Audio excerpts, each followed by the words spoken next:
Welcome to Scary True Stories. What I'm about to share with you is not fiction, but the terrifying memories of real people who truly lived through them. Don't forget to hit the like button, subscribe, and leave a comment telling me where you're listening from. Now, let's begin.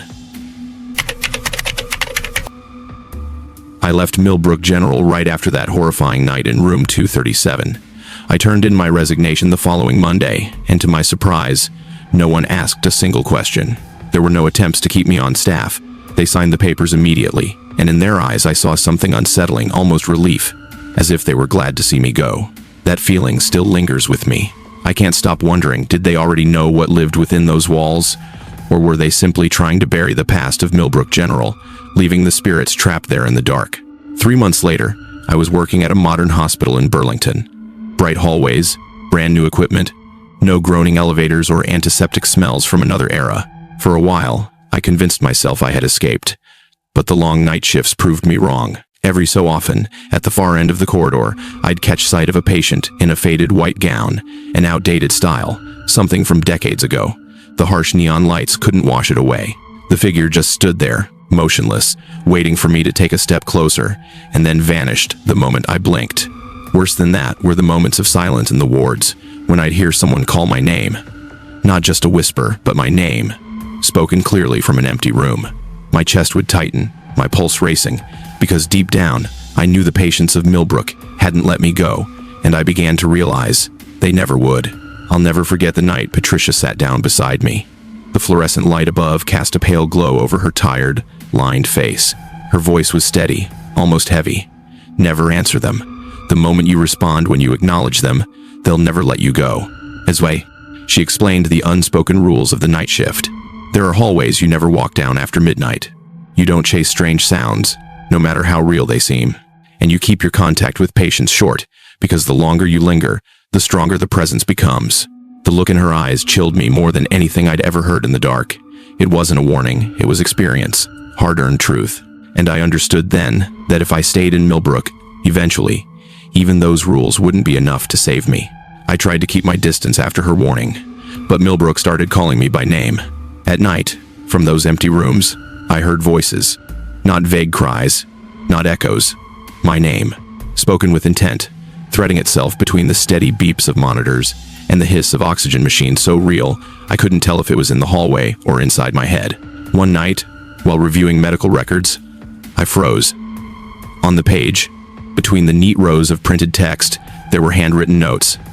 The slanted strokes, it was my handwriting, but I had never written them. And I certainly would never have left such strange, disturbing messages.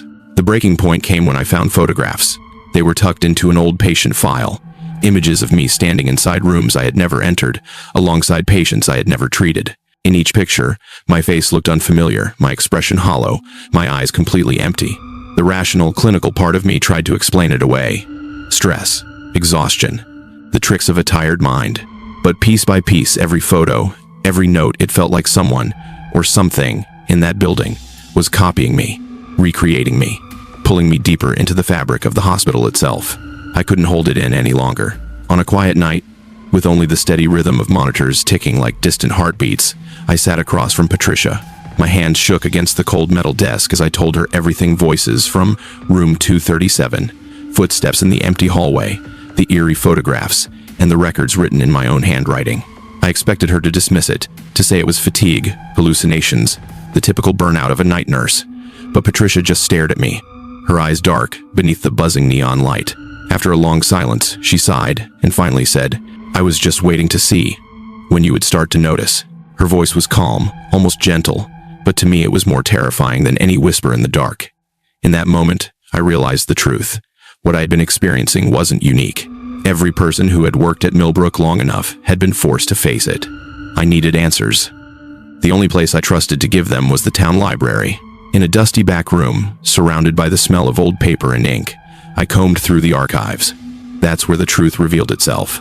From 1936 to 1952, the third floor of Milbrook General had housed a psychiatric ward.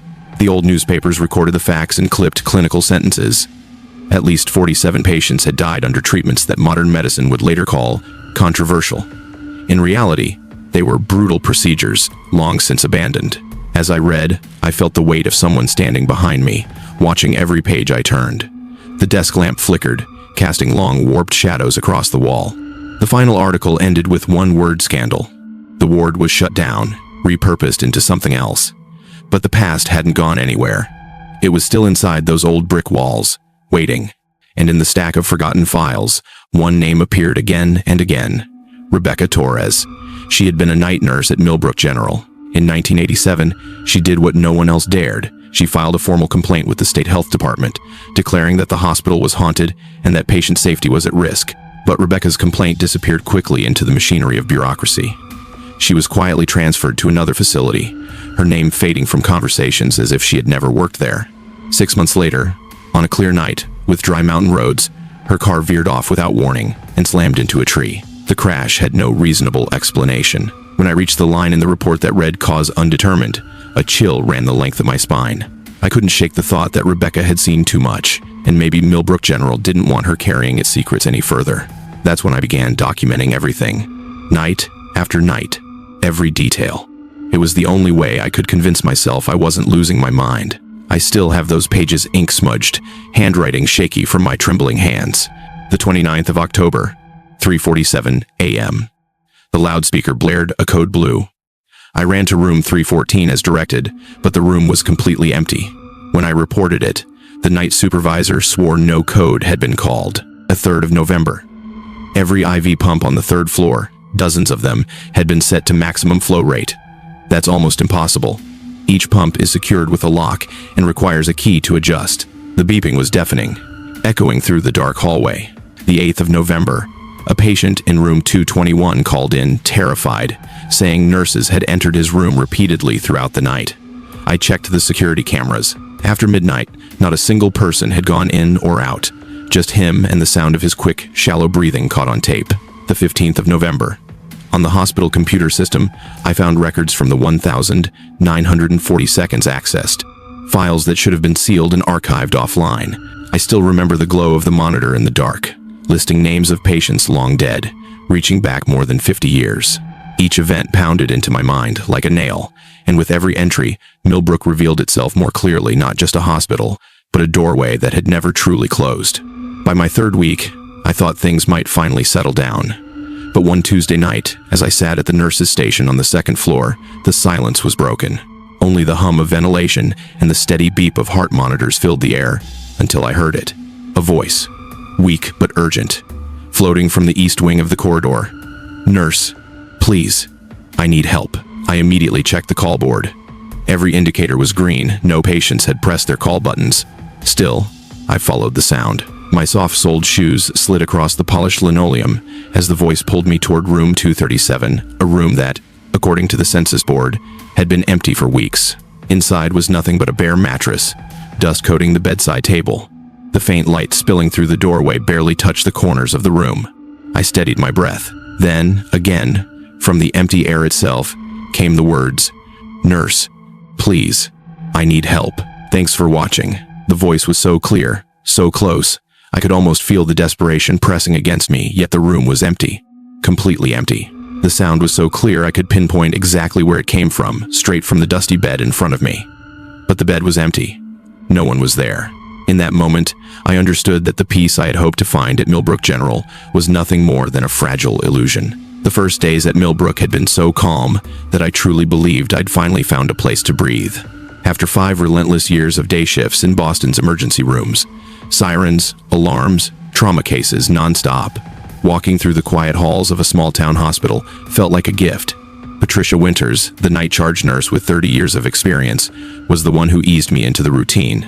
Patient, steady, she walked me through every task of the night shift. Patricia even laughed as she mentioned the building's quirks, elevators that sometimes stalled between the 2nd and 3rd floors, and a heating system that groaned and hissed at odd hours. I listened, nodded, and told myself I'd get used to those little inconveniences. Under the pale yellow glow of the fluorescent lights, with only a handful of patients sleeping soundly in their rooms, Milbrook General felt more like an old rest home than a county hospital. I convinced myself this was where I'd recover from years of exhaustion, until the darkness began to speak. After that first call from room 237, I reassured myself it had to be old pipes, echoes trapped in the walls. But as the nights passed, Milbrook began to give me more. Sometimes, walking down a dim corridor, I'd hear an entire conversation, an older male voice speaking with a frail patient about treatments for illnesses, medicine no longer even recognized. I'd stand frozen, listening word for word, but when I opened the door to investigate, the room was completely empty. Another night, I heard a child crying in the pediatric ward. The sound was sharp, raw, and so piercing in the silence that goosebumps crawled up my arms. I rushed from room to room, checking every bed. All the children were fast asleep, breathing steadily beneath the soft glow of their monitors. I stood in the hallway, one hand still gripping the door handle, heart pounding in my chest. And when it hit me that I had just heard something that couldn't exist, the shadows inside Milbrook General felt heavier than ever before. One night in the ICU, I sat watching over 2 post-op patients. The room was silent except for the steady beeping of vital signs monitors. And then, suddenly breaking through that calm, I heard footsteps. They didn't sound like the soft shoes of a nurse or the quick steps of a doctor. These were heavy, deliberate footsteps, slow and echoing, far too loud for a hallway lined with sound-dampening tiles that had been installed years ago. I lifted my head, convinced someone was making late rounds. I opened the door and stepped out. The corridor stretched under harsh fluorescent lights, empty and silent to the point of unease. Still, the footsteps carried on, fading farther down toward the elevator bank. My pulse rose with every step as I followed. But when I reached the elevators, both cars showed they were on the ground floor. No one was there. No doors had just closed.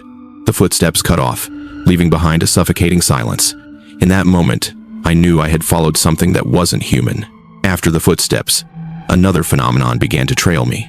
At first it was faint, a sharp chemical odor drifting through the air. I recognized it instantly. The same old antiseptic once used decades ago, the smell that clung to the archives I had read.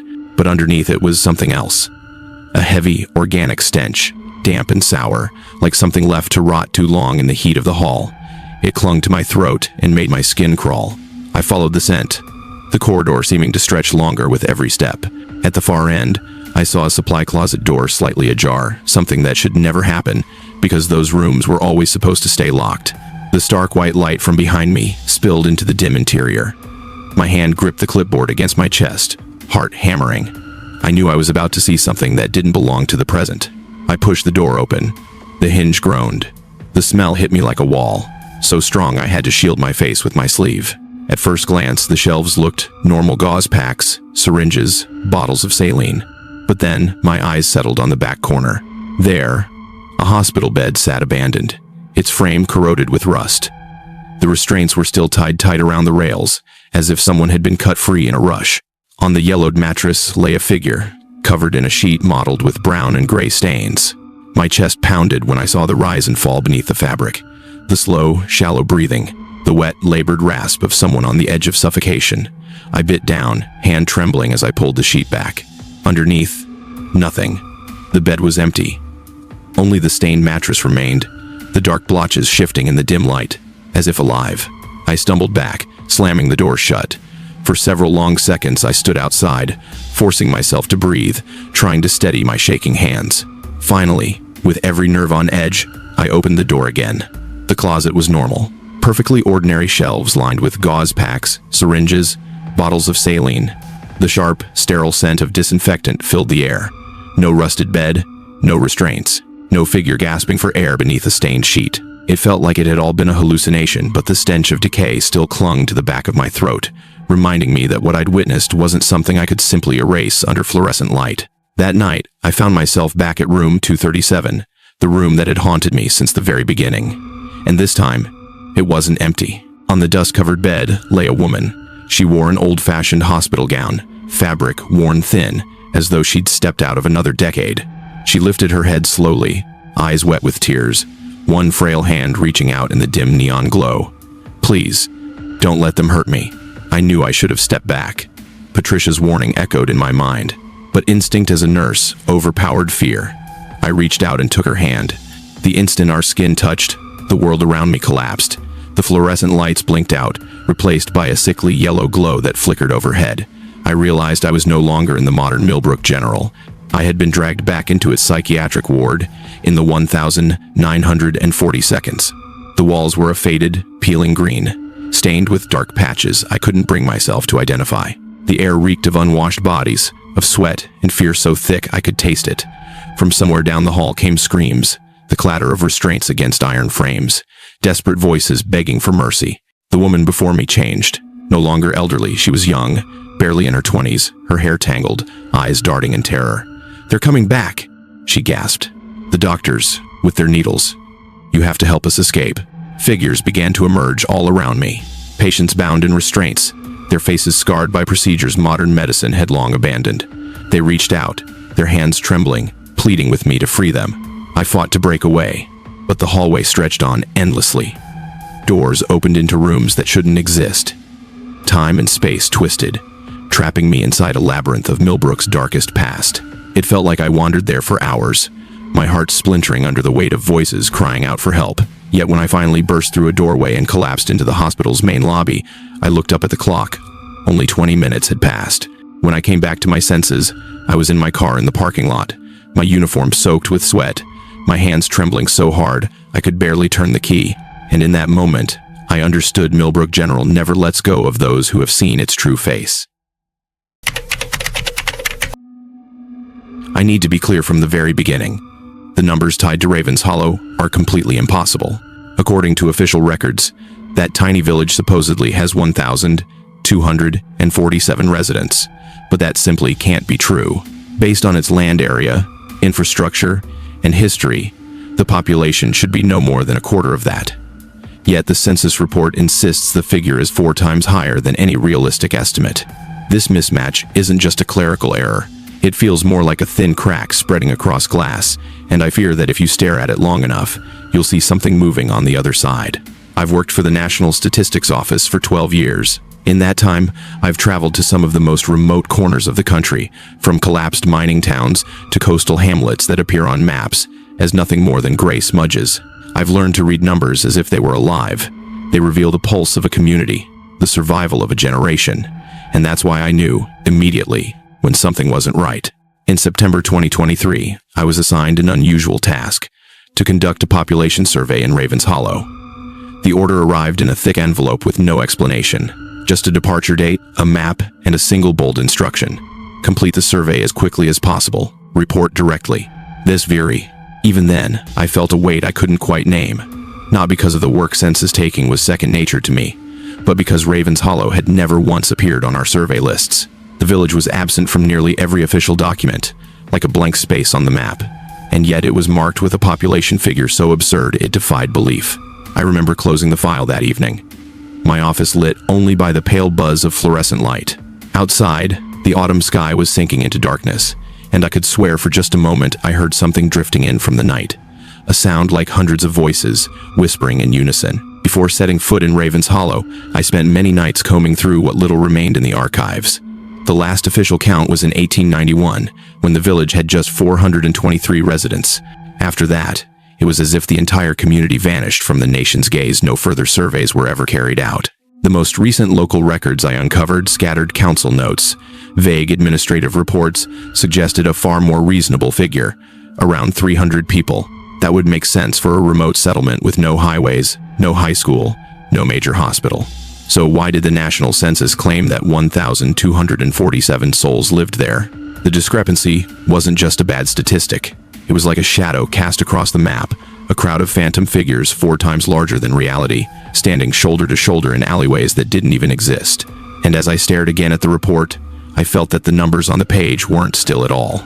They seemed to breathe, murmuring softly through the yellowed paper, whispering something only I was meant to hear. To reach Ravens Hollow, there was only one way in a narrow road winding through the Yorkshire Dales. I left the city at first light, carrying a thick folder of documents and a strange heaviness I couldn't quite name. On either side, sheep pastures stretched endlessly, cut by low stone walls weathered by centuries.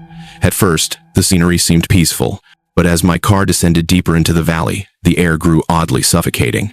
No other vehicles passed, no villages appeared on the horizon, only rolling fields, and a silence that felt suspended inside a thin veil of mist. I arrived on a cold October morning. The sky hung in a pale gray wash, the sun swallowed behind heavy clouds. When I killed the engine, the world narrowed to the faint hiss of wind through the doorframe and the distant bleating of sheep. Yet even those familiar sounds felt strangely muffled, distorted, leaving me with the unsettling impression that something hidden in the fog was watching me.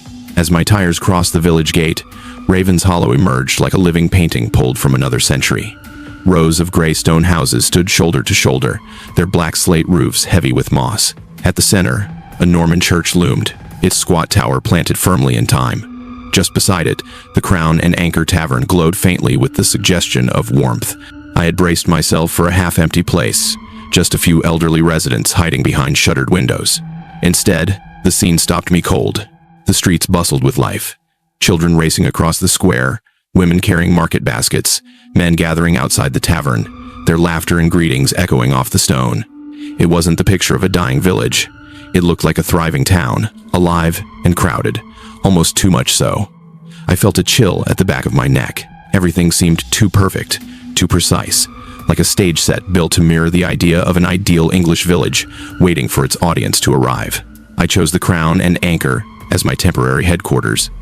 The innkeeper, a tired but welcoming man, offered me a small room above the tavern. The ceiling beams pressed low. The narrow window looked out over the square, and the walls carried the faint scent of coal smoke soaked deep into the stone. That afternoon, I unpacked my tools of the trade, printed forms, a tablet computer for data entry, and the thick dossier of household records. I'd done this routine for over a decade, but this time the task carried a weight I couldn't shake. When I powered on the tablet, its cool blue glow spilled across the timber ceiling, mingling with the flicker of oil lamps from the tavern below that bled upward through the floorboards. Two kinds of light, one modern, one ancient, collided in that cramped room, and for a moment, I shivered. It felt as if I had dragged the 21st century into a place that had never truly left the past. I took a deep breath, straightened the file in my hands. Everything was ready. The next morning, the survey would begin. From the very first day, as I stepped into the streets with my folder, I was struck by how the people of Ravens Hollow received me. In remote villages, I'd grown used to hesitation, even irritation, when asking about households or family size. But here, it was the exact opposite. Their cooperation was unusually warm, almost too welcoming. The men stopped to greet me with bright smiles, eager to guide me through the narrow lanes. Women invited me inside, poured tea, set out pastries as though I were an old friend returning after years away. Children darted around the square, chasing a ball, laughing, sometimes waving at me with a disarming innocence. The shops were stocked full, fresh bread, cured meats, bottles of wine, even racks of brand new clothes neatly displayed. The whole village radiated a cozy, abundant atmosphere I had never seen in an isolated community. And yet, that very perfection unsettled me.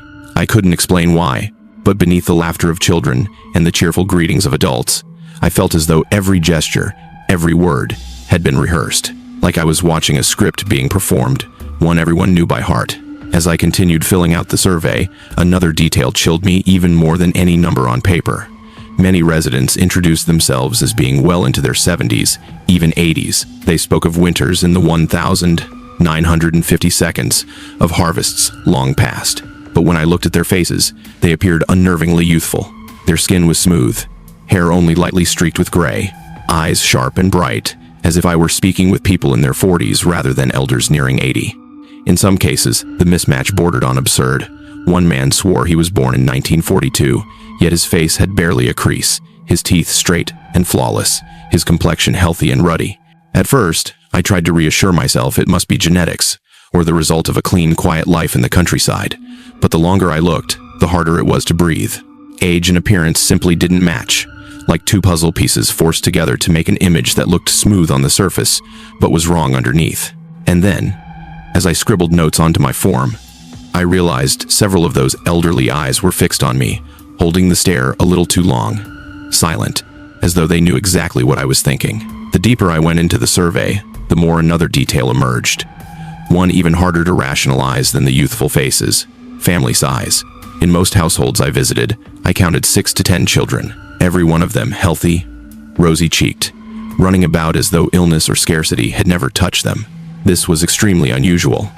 In a small, isolated community with no major hospitals, no steady medical supply, the birth and survival rates of children should have been far lower. Yet in Ravens Hollow, kids were everywhere, from the narrow back lanes to the village square, from the church steps to the grassy field beside the tavern. When I asked them about school, they all spoke at once, their voices excited, eyes shining with pride. They described a large school at the edge of the village, but the strange thing was that, in all my time there, I had never once seen such a building. No bell ringing in the morning, no flow of students heading in or out, only their repeated mentions of it, like a memory drilled into every child's mind. I began to feel as though I was surveying a community where reality and memory no longer aligned. The numbers on my forms were solid, but what I saw and heard felt as if it were drifting through a thick fog, both real and unreal at the same time. After a week of knocking on doors, marking forms, entering data into my tablet, I stared at the final result. The screen displayed a total of 1,247 residents across 312 households. I read it again, then a third time, but the figure never changed. It matched exactly the impossible number I had been sent from headquarters. In 12 years of this work, I had never encountered a community where the data was so utterly illogical. Ravens Hollow consisted of only a few main streets, ringed by sheep pastures and hills. By any calculation, it should have supported only a few hundred people at most. And yet, according to my survey, this tiny village held a population equal to that of a mid-sized town. I ran the math in my head: population density, number of beds needed, the weekly amount of food such a group would consume. Every calculation exceeded what the village could realistically support. There was no way 1,247 people could exist here. And as I sat alone in my upstairs room above the tavern, staring at the glowing number on the screen, I felt as if it were staring back, cold, unmoving, and carrying something far beyond human comprehension. Determined to dig deeper, I searched the council office. In a dusty back room, I uncovered stacks of birth and death registers. Their leather spines were worn, but the handwriting inside was crisp, neat, almost unnaturally perfect. When I began comparing the numbers, a chill crawled across my skin. Over the past 30 years, Ravens Hollow had averaged about 60 births every year. An absurd figure for a small, isolated village with no maternity ward, no modern facilities. But what froze me wasn't the births. It was the column beside them, the recorded deaths. In the same 30-year span, there were only 12 in total. Not 12 a year, 12 across 3 decades. I sat frozen, the numbers dancing before my eyes like shifting shadows. In a village this small, such a high birth rate paired with an almost non-existent death rate defied every statistical model, every piece of medical logic I had ever known. I tried to reason it out. Hidden medical advances, a clerical error, but the deeper I read, the more certain I became of one truth in Ravens Hollow. Life seemed to multiply endlessly, while death had become so rare it felt unreal. I took my questions to Margaret Whitby, the village council's secretary. She carried herself with composure, her hair pinned neatly, eyes glinting coldly behind thin-rimmed glasses. When I asked about the population discrepancy, about the impossible birth and death rates, she only offered a faint smile. Every answer moved in circles, evasive, never touching the heart of the matter. "You see," she said calmly, turning the pages of her ledger, "Ravens Hollow is a special place. We are very fortunate." I pressed again, but her eyes grew distant, her voice flat, like someone reciting lines from a script she had memorized long ago. That evening, I tried my luck with Thomas Hargreaves, the tavern owner where I was staying. He told me he had lived in Ravens Hollow all his life, that the tavern had been passed down through generations. But when I casually asked, "How old are you, exactly?" he froze. The silence that followed stretched just a little too long. Finally, Thomas smiled, but it was strained. "Older than you think," he replied, before quickly steering the conversation toward the weather, pouring another drink, never circling back to my question. I looked at his smooth face, unlined skin, the vitality of a man in his early 40s, and yet his stories, his voice, spoke of decades that didn't fit.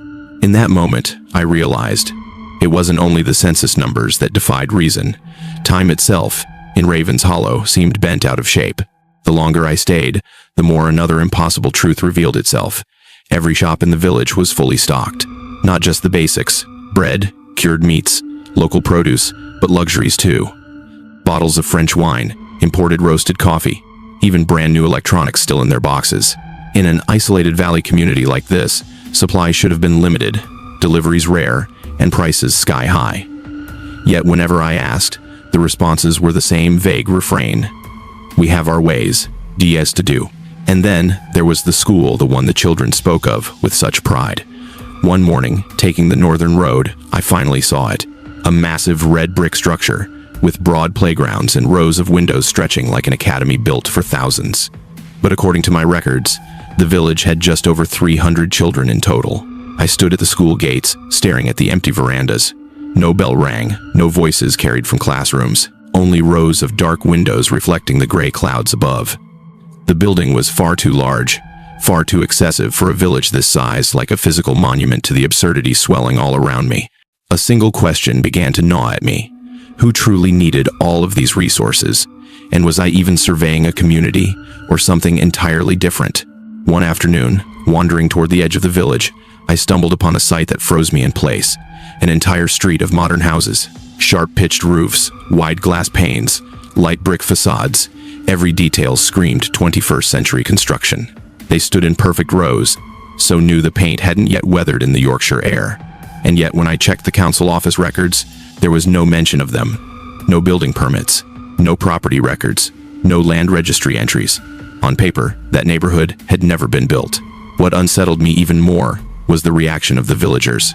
When I mentioned the modern homes, they looked at me blankly, confusion clouding their faces, as if I had spoken nonsense. Some even insisted, "In Raven's Hollow, there are only stone cottages." I went back several times. Each time, the houses were still there, silent, lifeless, their black windows reflecting the heavy sky. But to the villagers, they did not exist. That's when it hit me.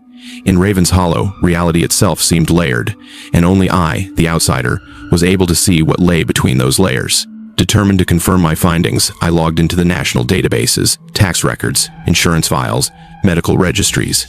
It was standard procedure, a cross-check I'd performed hundreds of times before. But this time, the results chilled me. Dozens, then hundreds of names from Raven's Hollow returned nothing. No insurance numbers, no medical histories, no tax records. Typing their names felt like entering fiction into the system. I tried every angle: healthcare, revenue services, even educational registries. All of them came back blank. Beyond Raven's Hollow, the people I had spoken with, shaken hands with, carefully recorded ages and addresses for, simply did not exist. Sitting alone in my room above the tavern, the laptop's blue glow spilled against the mold-stained ceiling. That was when I noticed it. The silence pressing in from all sides. Thick, suffocating silence, as if the entire village outside was holding its breath. And then, a thought struck me so sharply, it made my skin crawl. Maybe Raven's Hollow wasn't just hiding its true population. Maybe it was erasing the very proof these people had ever lived at all. One evening, after the village had gone quiet, I made my way down to the basement of the town hall. The wooden door leading to the narrow stone staircase groaned with every step, echoing through the damp air. The place reeked of old paper and rusted metal, the smell clinging thick in my throat. In the far corner, under the weak beam of my flashlight, I spotted a locked steel cabinet. The padlock was old, dark with age, but not much of an obstacle. After a few minutes of fumbling, there was a sharp click that cracked open the silence, echoing off the stone walls. Inside were not the usual municipal records. I pulled out folders, stamped in red, the paper yellowed with time, but the print still crisp. On the cover, a single title hit me like a punch: Project Continuity. I dropped to the cold stone floor and flipped through the opening pages. Dense paragraphs of scientific terminology blurred together, broken up by population charts and impossible growth curves. Lines that never leveled off, never declined. Over and over, Raven's Hollow appeared in the text, labeled a test site, a model community. Cold sweat slid down my spine. Whatever was happening here wasn't chance. It was the outcome of a plan, deliberate and hidden for decades, and I had just laid hands on it. The deeper I read, the more my hands shook. Project Continuity wasn't a civil program at all. It was a decades-long experiment. The document spelled out the goals clearly: extend human lifespan, boost fertility, and virtually eliminate natural death within the Raven's Hollow population. The villagers had no idea they were the subjects. They had been conditioned through subtle means: the public water supply, free medical services, community health programs. Page after page showed graphs, progress reports, metrics climbing higher with each stage. The population curve rose without faltering. Average life expectancy more than doubled the national figure. Mortality rates flatlined, as though death itself had been erased from the equation. And then came the conclusion words that made my pulse hammer in my ears. Objective: prepare for demographic warfare and a program of global resettlement. I read that line again and again. My chest tightened with each repetition. Raven's Hollow wasn't a village. It was a testing ground for an unnatural future, where people were being reshaped to serve a vision of war someone had planned long ago. I was still hunched on the cold stone floor, my eyes locked on the pages of Project Continuity, when a sound jolted me: footsteps on the staircase above. Soft but booming in the basement air like the beat of a drum. My heart lurched. I shoved the documents back into the cabinet, slammed the door shut, and snapped the lock just as the glow of a lantern swept across the wall. I stood motionless in the dark, holding my breath. The footsteps slowed, then stopped directly above me on the wooden floor. A heavy silence pressed down. Then, nothing. Only the pounding of my own blood in my ears. The next morning, stepping out into the street, I noticed it immediately. The atmosphere had shifted. The warm smiles were gone, replaced by cold, watchful stares. Villagers pulled back as I passed. The children no longer ran to wave. Even Thomas, the tavern owner, spoke curtly, avoiding my eyes. The sudden change told me everything I needed to know. They were aware. They had discovered me in the town hall basement. From that moment on, Raven's Hollow no longer regarded me as a guest, but as an intruder. The day I tried to leave, I found my car sabotaged. The windshield was cracked as if struck with a hammer, the wiring beneath the hood cut clean through. In the trunk, the file I had hidden so carefully was gone. In its place lay a freshly printed report, stamped and official-looking, listing a single, blunt number: 287 residents. That afternoon, Margaret Whitby came to me, holding a folder with official seals, resembling orders from headquarters. The contents: my assignment had been canceled, the result of an administrative error. All previous reports were to be considered personal mistakes. The signatures, the stamps, perfect in every detail. But I knew they were fabricated. When I returned to the city, I was barred from my old office. My personnel record now described me as showing signs of psychological imbalance, and I was reassigned to desk work, far from any field surveys. Every attempt I made to argue otherwise met only with cold silence. Within weeks, Raven's Hollow vanished from the national database, erased as though it had never existed. But for me, the memory never left. I can still see them: 1,247 faces, eyes staring at me through the mist, the echo of footsteps pounding in the stone basement. And sometimes, when I wake in the middle of the night, I swear I hear it outside my window. 1,247 voices, whispering in unison, repeating a number I will never forget for the rest of my life. I'd been running the same mail route across the Saskatchewan prairies for 12 years. Every morning, with the air still sharp and cold, I climbed into my white delivery truck and looked out toward the horizon, where endless waves of wheat stretched farther than the eye could see. The fields swayed like a golden ocean, each gust of wind rolling through in shimmering waves. The gravel roads cut across the land in quiet lines, carrying me to the doorsteps of 43 families I'd come to think of as my own extended kin. I knew who took their coffee black and who always added sugar. I knew which farm dog would chase my truck for exactly half a mile before giving up, and I knew which widow would leave a plate of warm biscuits waiting on her porch every afternoon. It wasn't just a job. It was the steady heartbeat of a community scattered across 87 miles of dirt and gravel, but connected by letters, packages, and the simple act of staying in touch. To me, those roads didn't just link farms. They linked stories, memories, and a quiet belief that life out here on the prairie, as remote as it was, would always be steady and enduring, just like the harvests that came year after year. But I couldn't have known that on a single September morning, everything I'd built my routine around would vanish, and the very fields that symbolized life would become a golden shroud hiding a secret I wish I had never uncovered. 12 years of running this route had made me more than just a mail carrier. I was part of the rhythm of 43 households spread across the plains. I wasn't simply delivering envelopes, I was holding together the tempo of their lives. I remember Frank Kowalski, third-generation wheat farmer, always waiting on his porch every Monday morning. He drank his coffee so strong it could knock the breath out of you, and while he sipped, he never missed a chance to grumble about grain prices. The Hendersons were different. Margaret, a retired school teacher, always greeted me with a warm smile when I dropped off her pension check. Sometimes she'd wave me over, proudly showing old photos of her students' faces she cherished as if they were her own children. Then there were the Petro kids, who would come tearing down the gravel drive the second they saw my truck, fighting over who got the latest stack of comic books first. Their laughter mixed with the wind across the grain silos, creating a soundtrack of everyday life I never grew tired of hearing. Even the smallest details stuck with me. The Morrison family's dog, who would chase my truck exactly half a mile before giving up. Old Man Schmidt, who tapped twice on my truck door as his way of saying hello. Mrs. Davies, the widow, who never let a winter day pass without leaving me a cookie and a glass of milk, knowing how the cold could bite deep out on those roads. On this vast and lonely stretch of land, it was those tiny rituals that tied us together. They turned 87 miles of gravel into something more than just distance. They made it into a living map of memories. I used to believe those routines would last forever, like a never-ending chorus carried across the prairie. But everything changed in the span of a single week. Those familiar faces, every man, woman, and household vanished, as if they had never existed at all. That Monday morning, the Saskatchewan sky was clear as glass. The sun had just lifted over the horizon, spilling gold across fields of wheat, still heavy with dew. I began my route the way I had for years, but only a few miles in, something felt terribly wrong. When I pulled up to the Kowalski farm, the sight stopped me cold. Their steel mailbox was jammed so full that envelopes had burst out, spilling across the damp ground. I couldn't remember ever seeing it that way. Frank Kowalski never let his mail sit for more than a day. He was the kind of farmer who craved conversation, always eager for the smallest scrap of news from the outside world. I stepped out, picked up a handful of letters, and knocked hard on the wooden door.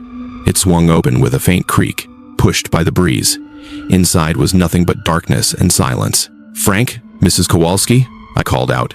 Only the wind answered, carrying the cold, musty air from within the house. I told myself they were probably out in the fields, harvesting early. But the silence, it was too complete, too heavy, sent a chill crawling up my spine. I forced myself to keep driving. But at the Henderson farm, the same scene replayed itself. The mailbox overflowed, the front door half open and swaying. I called out, but no answer. Margaret Henderson was meticulous. She never missed a pension check, and if it was late by even a day, she'd be on the phone right away. Now, her house stood quiet. Nothing but the sound of the wind tugging at the door hinges. I remember standing in the middle of that dirt road, wheat fields stretching endlessly on both sides, staring at a farmhouse with its door ajar and not a single soul inside. The only sound was the slow, mournful groan of the hinges as the door shifted in the breeze. That was the moment I knew something was very wrong. Frank Kowalski had been one of the most familiar faces on my route. Every Monday morning, he waited with a steaming mug of black coffee in hand, ready to grumble about grain prices. His voice was rough and steady, like the harvest seasons themselves. So when I saw his mailbox swollen with bank statements, insurance notices, and faded advertisements, I knew something was off. Frank never let it pile up. To him, keeping that mailbox tidy was as much a ritual as his morning coffee. I stepped out of the truck, scooped up the scattered envelopes, and looked toward the house. The green paint on the wooden siding was peeling, the whole place trembling slightly under the prairie wind. I knocked hard on the door. The hollow echo came back from a darkness that felt like it had been waiting there all along. "Frank? Anybody home?" No answer. Only the long creak of a screen door swaying in the breeze, like the house itself was whispering to no one. I circled around back, peering through a dusty glass pane. Inside, the dining table was perfectly set. Checkered cloth draped neatly, wooden chairs tucked in, a vase of dried flowers still upright in the center. Nothing was overturned, nothing broken, just empty. What chilled me more than the silence was the absence of Frank's pickup. During harvest season, it wasn't unusual for the truck to be gone. But Frank Kowalski would never leave a mailbox stuffed to bursting for days on end. Standing in the middle of the empty yard, I heard the wheat rustling all around me, a sea of stalks whispering words I couldn't understand. In that moment, I knew this wasn't the kind of absence explained by a quick trip to town or a long day in the fields. This was something colder, final. My next stop was the Henderson farm, just a few miles down the road. Margaret Henderson, a retired school teacher, was someone I had always admired. Every delivery, she greeted me at the porch with a warm smile, asking about the weather or the harvest. When her pension check arrived, she always thanked me as though it were a gift rather than a piece of paper. But that morning, her mailbox was crammed full of pension envelopes, bills, even a couple of small packages, at least a week's worth, untouched. I climbed the wooden steps. The front door stood slightly ajar. I knocked first gently, then harder, calling her name. Inside, only the echo of my own voice came back from the dim living room. A chill spread through me. Margaret was careful, meticulous. She would never let her mail pile up like this. Through the gap in the door, I saw the faint outline of her parlor. Dust coated the tabletops. Nothing disturbed. No sign of a trip. No sign of life. I drove on, clinging to the hope that the next house would explain it all. But with every mile, unease grew heavier. The third farm, the fourth, the fifth, all of them the same. Overflowing mailboxes, doors left ajar or half-locked, not a soul inside. The dirt roads that usually echoed with barking dogs, the rumble of tractors, the sounds of harvest now carried only the crunch of gravel under my postal truck's tires. By noon, I had stopped at 12 farms. Every single one stood silent, abandoned. Bank statements left unopened. Co-op deliveries still sitting on porches. Through windows, I glimpsed unfinished meals congealed on kitchen tables, frozen in time, like the families had simply vanished mid-bite. Every sign pointed to one thing. These families had left in a hurry. But where? And why? There was no note, no clue, no trace. Sitting in my truck, staring out at the endless fields of gold swaying under the sun, I felt as if the weed itself was hiding a truth I was never meant to face. After 12 silent houses, I kept telling myself it might all be a coincidence, maybe a community gathering, some event I hadn't heard about. But the moment I pulled up to the Morrison farm, that hope vanished. Right there on the porch sat bags of groceries from the co-op, untouched. The delivery truck's tire tracks were still fresh in the dirt. A plastic crate of milk had burst open. The liquid inside turned a sickly gray-yellow and reeking in the heat. Swarms of flies gathered in black clusters, buzzing so loudly it seemed to vibrate through the air. I couldn't bring myself to step inside, but even from the porch I saw the stillness within. Chairs neatly tucked in, curtains swaying gently with the breeze outside. The entire house looked frozen in the instant a family had stood up and never returned. Fear began to creep over me, stronger with every mile. This wasn't absence anymore. This was disappearance. I gripped the wheel with sweaty palms and drove on. By the time I reached the Petro farm, I thought I was ready for anything. I wasn't. The front door swung wide open, rocking on its hinges as if beckoning me inside. I shouted, but no answer came. Stepping through, the first thing that hit me was the smell of stale, rotten food mixed with something sickly sweet. The dining table was still set, each plate laid out in order. Sandwiches hardened into rock, crusted with patches of green and white mold. Glasses of water had turned cloudy. It looked like a family meal abandoned mid-bite. The chairs pushed back as if everyone had stood up at once and vanished. In the living room, an old television buzzed with static, its gray screen hissing into the emptiness. The noise echoed off the walls, turning the silence into something jagged, alive in all the wrong ways. Then I saw the row of family photographs on the mantel, 3 generations of Petro history, from sepia portraits to glossy modern prints. But every single face had been scratched out, violently. Deep gouges torn across eyes, mouths, entire expressions erased until nothing was left but faceless figures. I stumbled back, my heart hammering. The air inside that house felt thick, suffocating like the erased faces were still there, watching me from somewhere beyond sight. By the time I reached the Schmidt farm, the sun was already sinking low, its pale light spilling thinly across the prairie. From the cab of my truck, the yard looked still, lifeless, yet scattered traces of everyday life were everywhere. Children's toys lay abandoned in the grass, a stuffed bear slumped sideways, wooden blocks strewn about as if a game had been left unfinished. But what froze my blood was the little red tricycle tipped on its side by the barn. Its front wheel was still spinning, slow, creaking, pushed by nothing but the prairie wind. That lonely sound went on and on, like the tick of an invisible clock counting down. Kids don't just leave their toys like that. I stood motionless, listening to the wind whistle across the tin roof, carrying with it a hollow weight I had never felt before.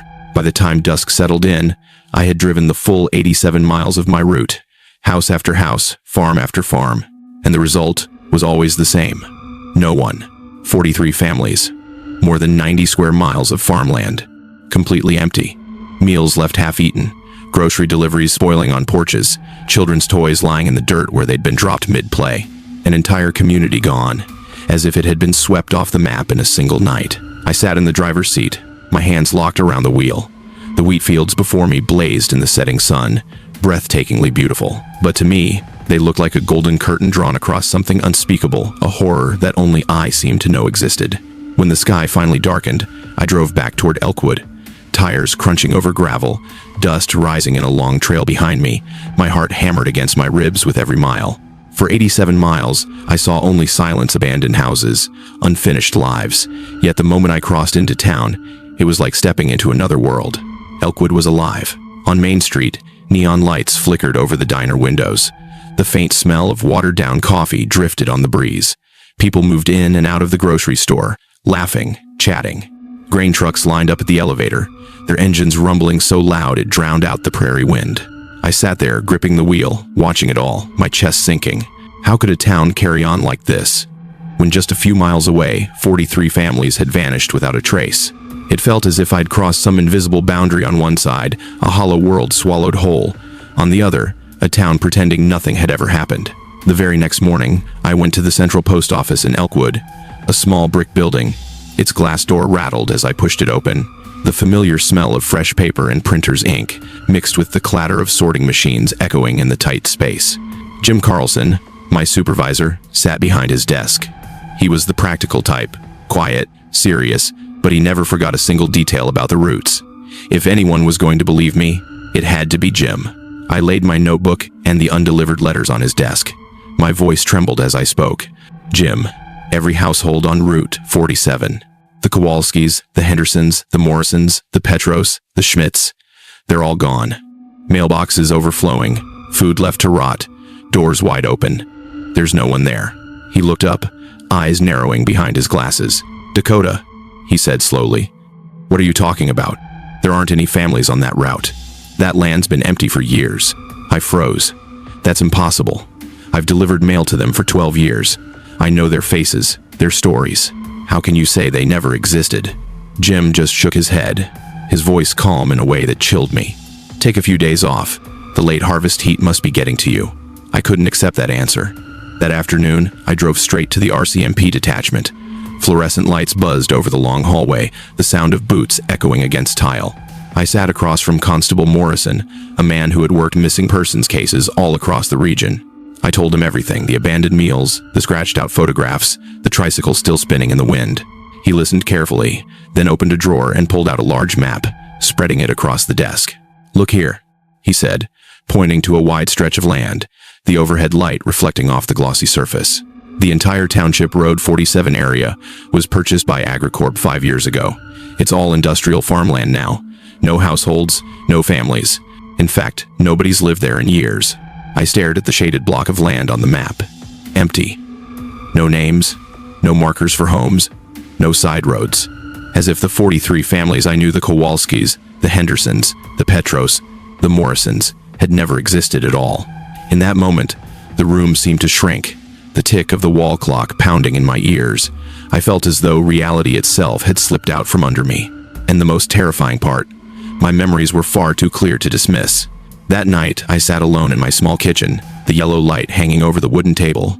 In front of me lay my route book, the one I had used faithfully for 12 years, to note every address, every small instruction from the families along the way. I flipped through the pages, expecting to see the familiar handwriting I knew so well. Frank Kowalski prefers the mail placed in the wooden box, not left on the porch. Mrs. Henderson, knock when delivering her pension check. She likes to chat. Petro family, deliver the kids' magazines every Friday morning. But the pages were blank. Not a single pen mark, no smudged ink from rainy days, not even the faint lines of pencil notes I used to jot down and erase. Every sheet was pure white, like no one had ever lived on that route. I flipped faster, heart pounding, sweat slick on my palms. Page after page looked the same, hollow, untouched, as if the book had never been used. I dropped my head onto the table. I knew I wasn't losing my mind.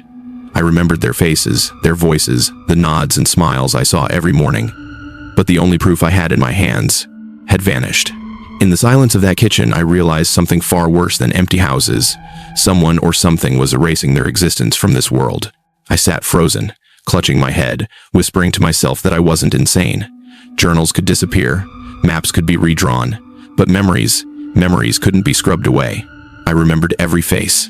Frank Kowalski, hunched shoulders, raspy voice, always grumbling about wheat prices as if the sky itself might fall. Margaret Henderson, her silver hair pulled back neatly, her eyes shining when she showed me old classroom photos, proudly calling each student by name. The Petro kids sprinting down the gravel drive when my truck came into view, laughing as they fought over the bundle of comic books in their Friday package. Every detail burned into my mind. The smiles, the complaints, the nods at my driver's window as I handed over an envelope. No official record, no government map could convince me otherwise, because I had seen them, spoken with them, shared those tiny fragments of daily life with them for 12 straight years.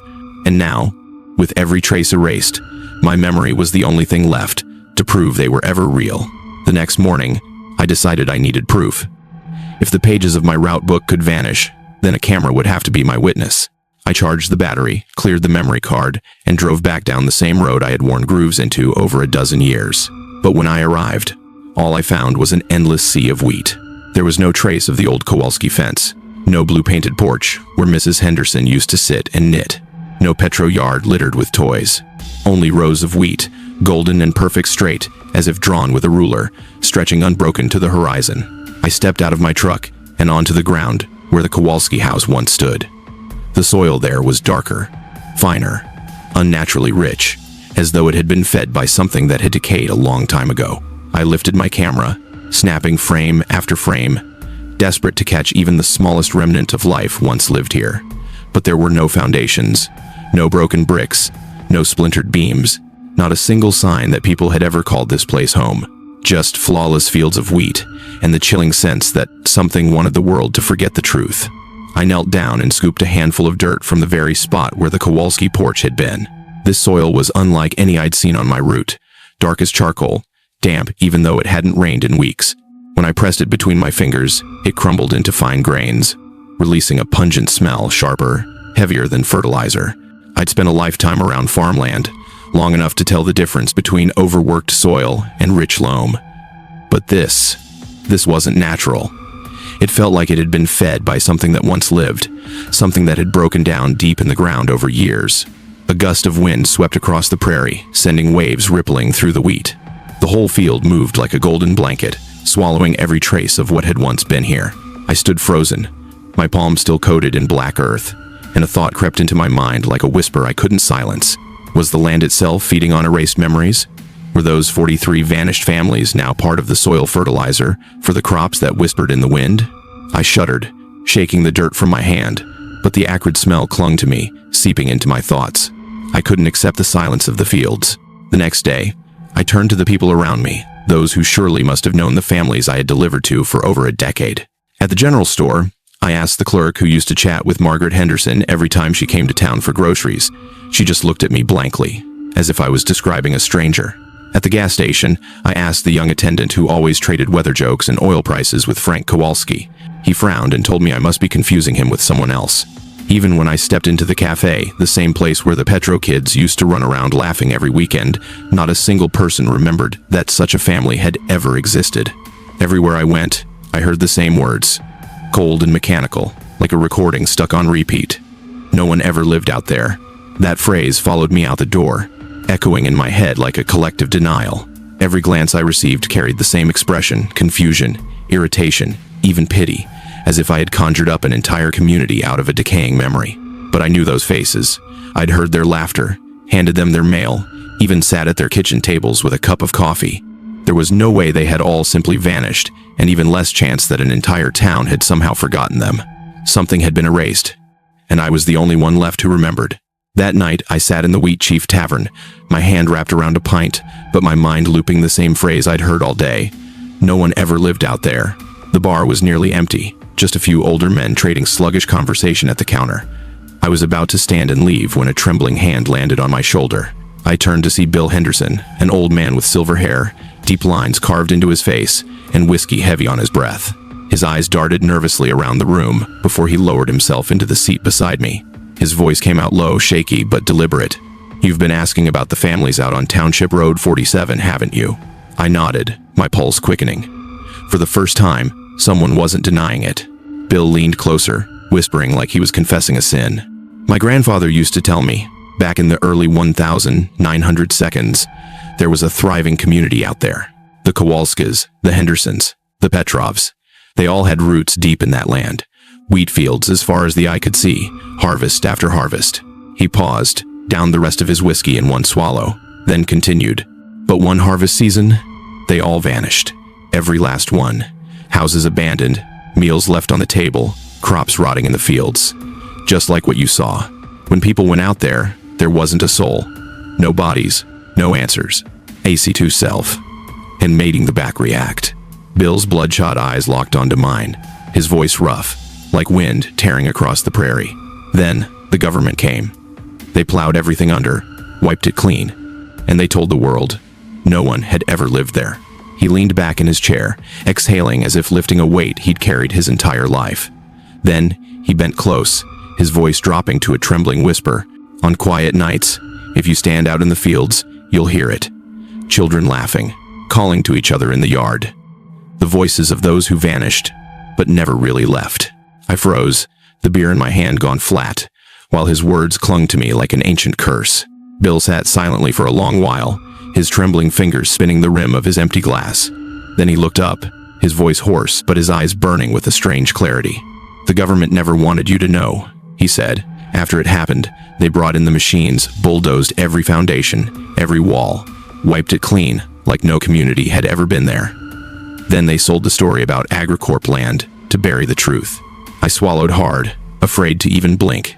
He leaned closer, his breath sharp with whiskey, whispering like he was reciting some old curse. "But the land never forgets. It remembers. And on quiet nights, when the prairie wind blows, if you stand on Township Road 47, you'll hear them. Children running through yards that no longer exist. Voices calling across fences that rotted away decades ago. The voices of people the world believes never lived." His grip tightened suddenly on my shoulder, his cloudy eyes fierce. "That's not memory. That's what the land keeps. Once it swallows you, those souls are bound to the fields forever." He was now enformoring the fic. Then Bill pushed himself up, unsteady on his feet, and staggered out of the tavern, leaving me frozen in the dim light, his words echoing in my skull, blending with the howl of wind against the wooden door. And I knew this wasn't just the rambling of a drunk old man. It was the truth the entire town was desperate to bury. I don't run the Elkwood route anymore. Canada Post reassigned me to the suburbs outside Saskatoon. New houses, shiny mailboxes, every letter collected on time, safe and predictable. A job as ordinary as a ticking clock. But in the basement of my house, under the hum of a single yellow bulb casting shadows across bare concrete, sits a wooden box. Inside are all the letters, bills, magazines, and packages meant for 43 families of Elkwood Township. I've stood over that box more times than I can count, a matchbook in hand, telling myself to burn it, to let it all go. But I can't, because if I destroy it, there'll be nothing left to prove those people ever existed. Every time I drive back out onto the prairie, the wheat fields still rise tall and golden under the Saskatchewan sky, stretching straight as a ruler to the horizon. But I know those stalks aren't fed only by sunlight and rain. The soil out there is different, richer, darker, like it's absorbed. The memories, the voices, the lives of 43 families swallowed whole. And sometimes, when the wind brushes through the wheat and the stalks rustle like whispers, I swear I hear familiar sounds. Frank Kowalski grumbling about grain prices. Margaret Henderson calling her cats in for supper. Children laughing, chasing each other across a farmyard that no longer exists. I don't know where they really went. All I know is this. Those fields are alive with the memories the rest of the world has tried to erase. And beneath that fertile earth, 43 families are still waiting for their mail to be delivered.